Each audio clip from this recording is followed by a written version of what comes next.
മഹാകവി അക്കിത്തം അച്യുതൻ നമ്പൂതിരി അന്തരിച്ചു. വെളിച്ചം ദുഃഖമാണുണ്ണി, തമസ്സല്ലോ സുഖപ്രദം എന്ന തൻ്റെ പ്രശസ്തമായ വരികൾ കാലം മായ്ക്കാതെ ഓരോ നാവിലും ആവൃത്തിയായി മാറ്റിയ ആ കഴിവുറ്റ പ്രതിഭ. അരിവെപ്പോറ്റൻ്റെ തീയിൽ ഈയാമ്പാറ്റ വീണതും വഴിയിൽ ശിശുക്കൾ മരിച്ചു കിടക്കുന്നതും കാണേണ്ടി വന്നതിനാലാണ് കവിക്ക് വെളിച്ചം ദുഃഖമായതെങ്കിൽ ഇന്ന് അതേ കവിയുടെ വിയോഗമാണ് ദുഃഖ കാരണമാകുന്നത്.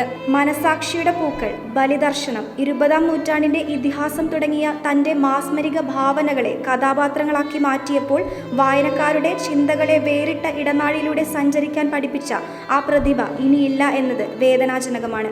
1972 കേരള സാഹിത്യ അക്കാദമി അവാർഡ്, 2008 എഴുത്തച്ഛൻ പുരസ്കാരം തുടങ്ങി 2019 ജ്ഞാനപീഠ പുരസ്കാരം ഉൾപ്പെടെ നിരവധിയായ അംഗീകാരം നേടിയ പ്രശസ്തനായ കവി. മറ്റുള്ളവർക്കായി പൊഴിച്ച കണ്ണീർ കണത്തിൽ ഒരു സൗരമണ്ഡലവും പുഞ്ചിരിയിൽ നറുനിലാവും കണ്ടെത്താൻ കഴിയുന്ന അക്കിത്ത ദർശനങ്ങളിലൂടെ അദ്ദേഹം അമരനായിരിക്കട്ടെ. മനസ്സിലെ തമസു നീക്കി സുഖം പകരുന്ന വെളിച്ചമായി നമ്മുടെ എല്ലാ മനസ്സുകളിൽ അദ്ദേഹം ഇനിയും അനശ്വരനായിരിക്കട്ടെ.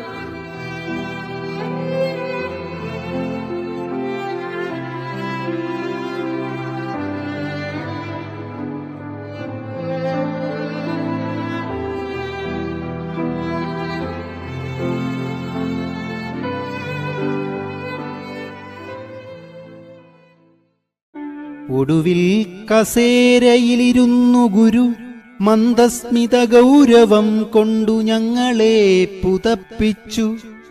മരിച്ചിട്ടില്ല മരിക്കയുമില്ലൊരിക്കലും മലയാളി തൻ ഹൃദയത്തിലാധീരപ്രജ്ഞൻ. മരിച്ചിട്ടില്ല മരിക്കയുമില്ലൊരിക്കലും മലയാളി തൻ ഹൃദയത്തിലാധീരപ്രജ്ഞൻ.